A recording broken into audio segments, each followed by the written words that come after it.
Tonight, clashes erupt between Palestinians and Israeli forces across the West Bank on Day of Rage, and the Health Ministry says 30 people have been killed since the start of the violence this month. Russia says it is not striving for leadership over Syria and aims to make a contribution in the fight against terrorism that is threatening the entire world, urging more cooperation in fighting Daesh. And UN Security Council members unanimously adopt a new resolution that reinforces the critical role of women in conflict prevention and peace building. Good evening and welcome to a new edition of the news. Clashes between Palestinians and Israeli forces erupted across the West Bank today after Palestinian groups declared a day of rage. The clashes came as Israeli forces violently suppressed Palestinian demonstrators who rallied to express their solidarity with Al-Aqsa Mosque compound and denunciation of the recent killings of Palestinians by Israeli forces and alleged stabbing attacks. A Palestinian young man was shot and injured, and dozens of others suffocated during a new round of clashes with Israeli soldiers at the northern entrance of Bethlehem. Israeli forces responded to stone-throwing Palestinian youth with tear gas and rubber bullets and near Qalandiya checkpoints and the Jewish settlements of Beit El near Ramallah. Forces responded with rubber bullets and gas canisters to disperse the protesters. 30 Palestinians have been killed by the Israeli army and security forces since the beginning of this month, according to figures released by the Palestinian Ministry of Health.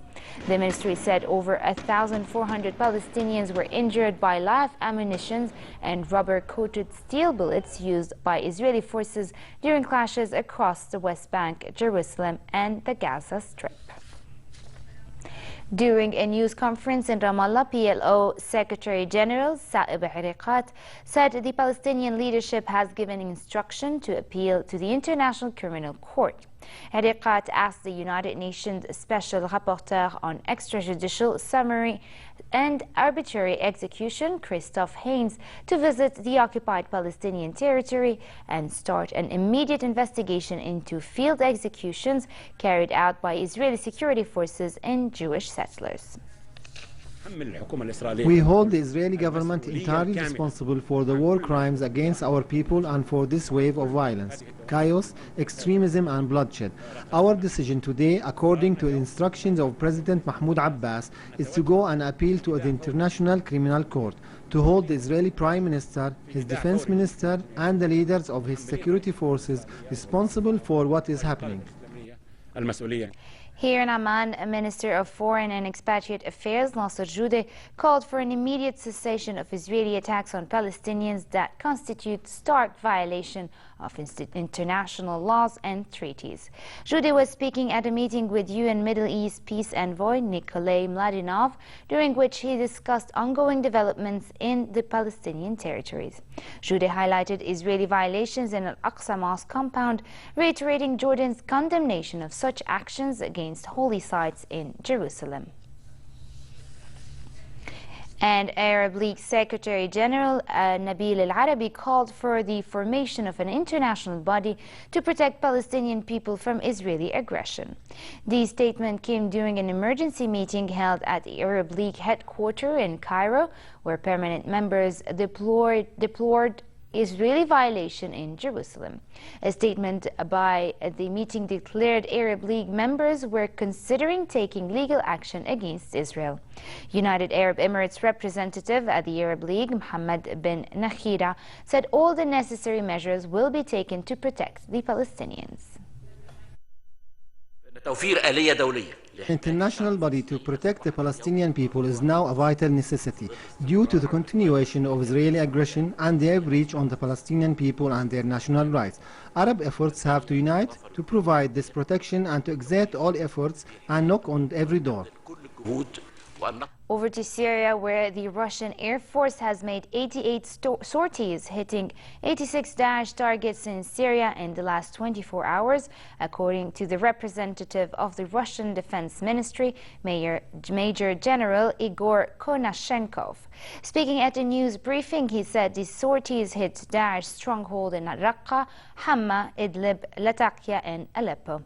The Syrian army, as a result, have in the past few days recaptured territory close to the government's coastal heartland, reversing rebel advances made earlier this year. In Moscow, Russian president has said his country is not striving for leadership over Syria, and Syria can have only one leader, and that is the Syrian people. The aim, he said, is to make a contribution in the fight against terrorism, which is dangerous for the whole world. He also said that existing cooperation with Western countries over the Syrian conflict is not enough and should be improved, pointing out that the Free Syrian Army is hard to locate and arms supplied to them may end up in the wrong hands, adding that this has happened before and the United States has admitted that the move has failed.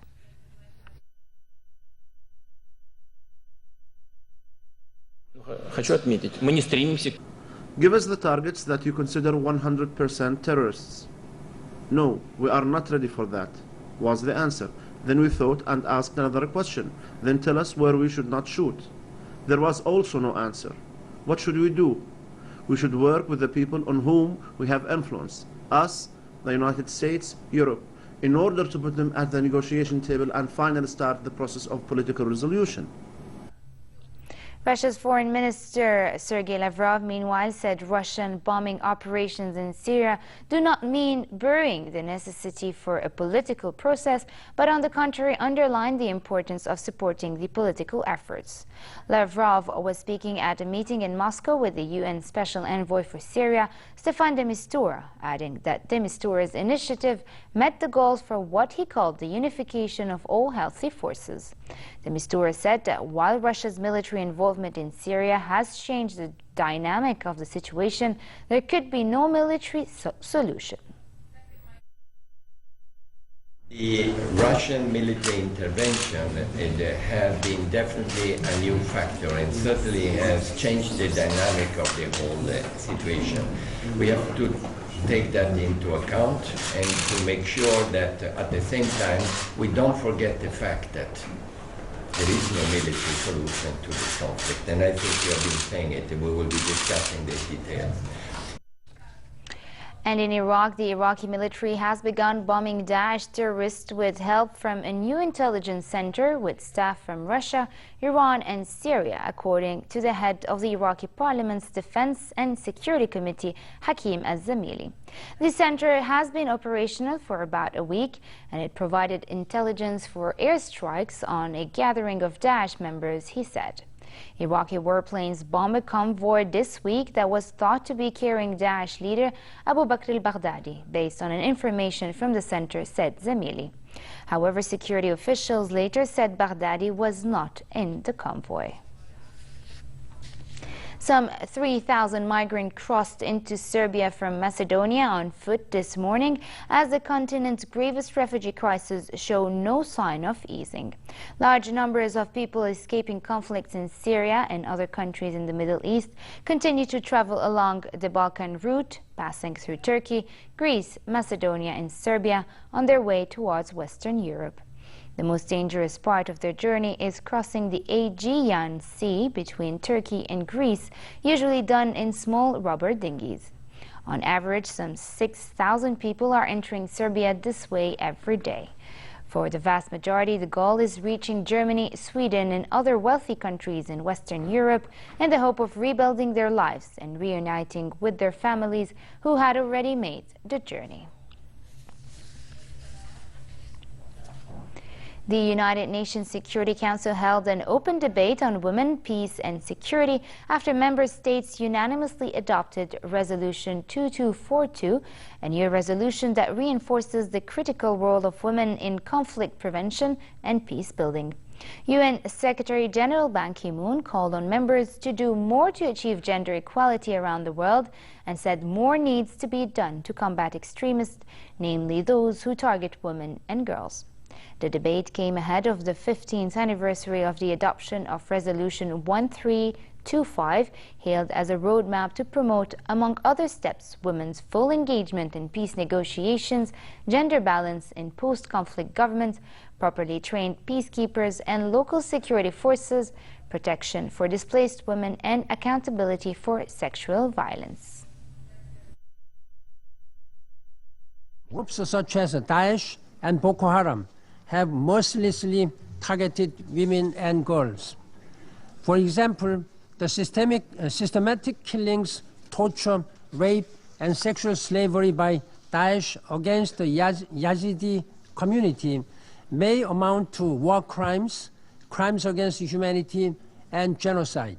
We must ensure accountability. Women's leadership and participation ensures the inclusion of community needs to achieve deeper peace benefits.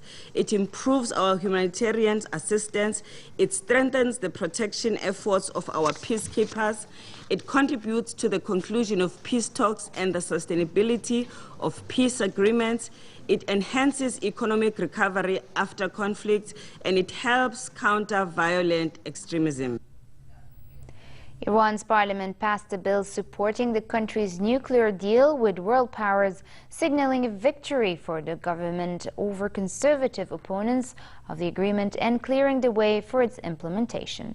Many lawmakers strongly opposed the joint comprehensive plan of action that President Hassan Rouhani's government reached with world powers on July 14th, but today's votes removed an obstacle to putting the agreement into practice.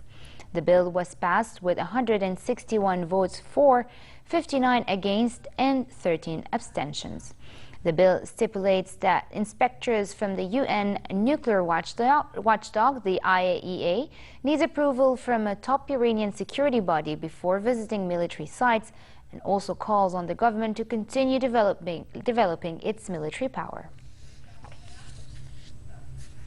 Back here at home, Prime Minister Abdullah Mansour received Saudi Minister of Social Affairs Majid Al-Qasabi. The meeting, in the presence of Minister of Social Development Sarim Abu Hassan, explored means of cooperation and sharing of expertise between Jordan and Saudi in the area of social work. Mansour said the kingdom is ready to assist Saudi Arabia with the needed expertise and manpower. Separately, Mansour urged senior government officials to expedite the drafting of the state budgets in order to be open for debate by the cabinet before it is passed to the lower house in the time before the opening of Parliament's ordinary session in mid-November. Mansour chaired a meeting of ministers to discuss the budget drafting process, urging all ministries and public entities to present their proposed budget to the General Budget Department. The meeting also reviewed the main features of the budget draft, with emphasis on accuracy of revenue and expenditure estimates and adherence to the ceiling of the general budget. French fashion house Chanel has put on display its haute couture creation, dazzling diamond jewelry, and the making of its famed number 5 scent in a London exhibition. The Mademoiselle Privée exhibit showcases the worlds and works of the late founding designer Gabrielle Coco Chanel and creative director Karl Lagerfeld at the helm since 1983. Coco Chanel is brought to life with creations of her Parisian flat, first boutique, and trips to Scotland, where she was inspired for her first tweed jackets and skirt suits. Lagerfeld, 82, is credited with having regularly infused freshness into the label to keep it modern and at the same time faithful to its heritage. Asked if he posed himself the question about retiring or picking a successor, he said, "I do not ask myself that. I am not in the bin yet."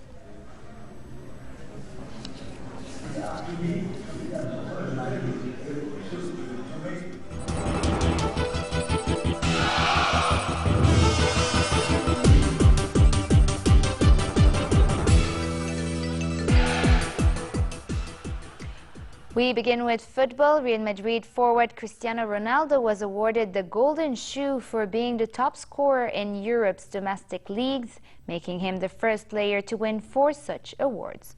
The Portuguese picked up the trophy for his 48 goals from 35 appearances for Real last season, just edging out Barcelona's Lionel Messi, who netted 43 goals in 38 outings. Ronaldo has previously won in 2008 while at Manchester United and in 2011 and 14, which was shared with Luis Suarez at Real Madrid. He said that although he was pleased with his achievements, he still wanted more. World number 3 and defending champion Roger Federer suffered a surprise defeat in the second round of the Shanghai Master, closing 7-6, 2-6, 6-3 to Spain's Albert Ramos Vinolas. The Swiss, returning to action after a month off, looked rusty against the 70th ranked qualifier, and despite looking back on track when he cruised through the second set, he succumbed in the decider to a single break of serve. U.S. Open runner-up Federer banged down 15 aces and won more points than his opponent, but a lack of sharpness at crucial moments sent him spinning to defeat. And finally, moderate conditions continue to prevail across the kingdom for the rest of tonight, with northwesterly light winds. Tomorrow it will be relatively hot in hilly areas and hot in the Badia and the Jordan Valley during the day, with northwesterly moderate winds. The Gulf of Aqaba should expect hot conditions tomorrow with a chance for light rain, while winds will be northerly moderate to brisk and seas slightly high. Next are the lows and highs for tonight and tomorrow.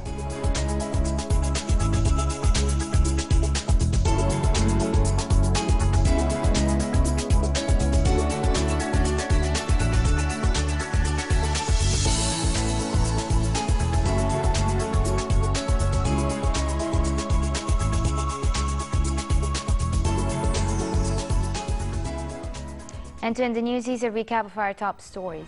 Clashes erupt between Palestinians and Israeli forces across the West Bank on Day of Rage, and the Health Ministry says 30 people have been killed since the start of violence this month. Russia says it is not striving for leadership over Syria and aims to make a contribution to the fight against terrorism that is threatening the entire world, urging more cooperation in fighting Daesh. And UN Security Council members unanimously adopt a new resolution that reinforces the critical role of women in conflict prevention and peace building. And with this we come to an end. I'm Farah Ajlouni. Thank you for watching and have a good night.